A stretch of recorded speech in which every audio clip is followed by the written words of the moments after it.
You ask Tiger to solve. This deals with linear equations with one unknown. The final result is x equals -3/4. Let's solve it step by step. Simplify the expression. Expand the parentheses. Simplify the arithmetic. Expand the parentheses. Simplify the arithmetic.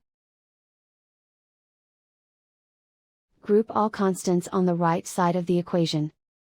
Subtract 3 from both sides. Simplify the arithmetic.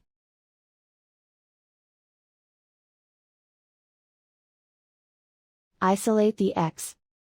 Divide both sides by 4. Simplify the fraction. And so the final result is x equals -3/4.